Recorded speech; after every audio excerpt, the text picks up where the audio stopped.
Bonneau, la parole est désormais à Monsieur Charles de Courson qui s'adresse au ministre de Solidarité et de la Santé.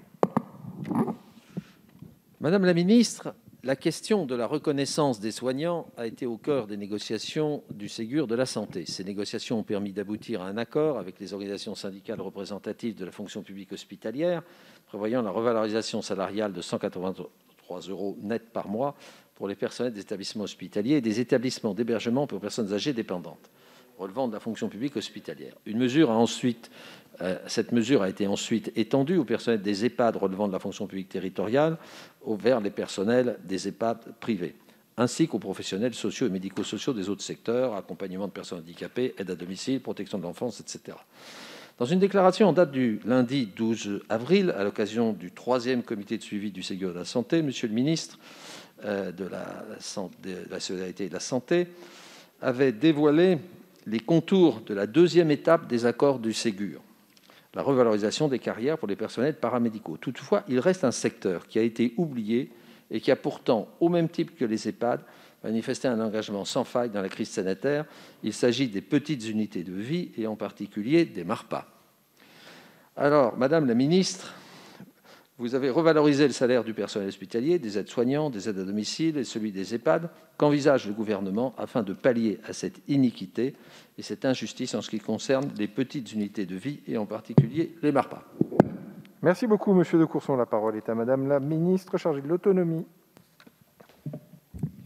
Merci, Monsieur le député Charles de Courson. Je vous remercie de cette question qui me permet de rappeler le rôle crucial que jouent les missions d'accueil et de résidence des personnes âgées, les MARPA que vous citez, dont la diversification des offres d'hébergement pour nos aînés qui correspondent à leurs souhaits le plus souvent, en particulier en zone rurale, est à soulever. Votre question me permet également de rappeler le caractère historique des engagements des revalorisations salariales engagées dans le cadre de l'accord du Ségur de la santé, tandis que s'ouvre ce chantier de la revalorisation des carrières.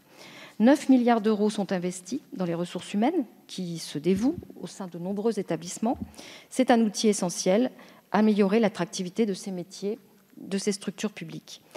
Afin d'étendre ces mesures aux établissements sanitaires médico-sociaux, une mission a été confiée en décembre dernier, vous le savez, à Michel Laforcade, ancien directeur général d'ARS de Nouvelle-Aquitaine. Dans ce cadre, la majorité des organisations syndicales, la FHF et le gouvernement sont parvenus à un accord pour revaloriser l'ensemble des professionnels non médicaux des structures attachées aux établissements de santé et aux EHPAD autonomes relevant de la fonction publique hospitalière, qui la plupart du temps partagent les mêmes couloirs que leurs collègues.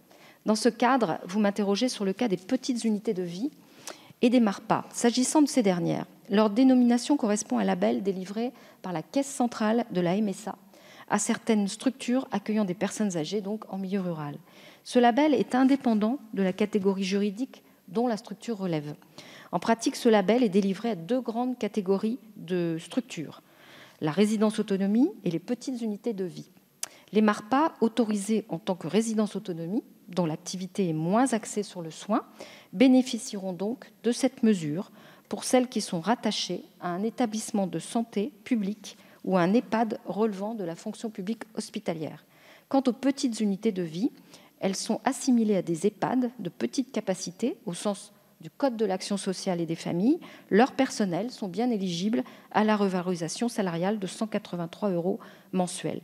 S'agissant du secteur privé, les modalités de transposition de cette mesure font actuellement l'objet de négociations et de travaux en lien avec l'ensemble des fédérations d'employeurs afin d'envisager la transposition de ces revalorisations salariales supplémentaires dès 2022. Je vous remercie. Merci beaucoup. Monsieur de Courson, vous souhaitez réagir, vous avez la parole. Bon, merci Madame la Ministre de cette réponse précise. Souvent les ministres répondent, vous savez, dans le brouillard. Mais il y a simplement une petite question complémentaire. Comment sera prise en charge ce surcoût? Alors là, est-ce que le président vous autorise à répondre? Non. Le président autoriserait à répondre si Madame la ministre le ferait. C'est ça aussi, Madame la ministre, le problème de fond. Alors que dans les autres structures, ils ont bénéficié de dotations de la CNSA. Pas les résidences autonomie, pas les petites unités de vie, pas les MARPA. Merci beaucoup, Monsieur de Courson. Nous allons passer à la question suivante.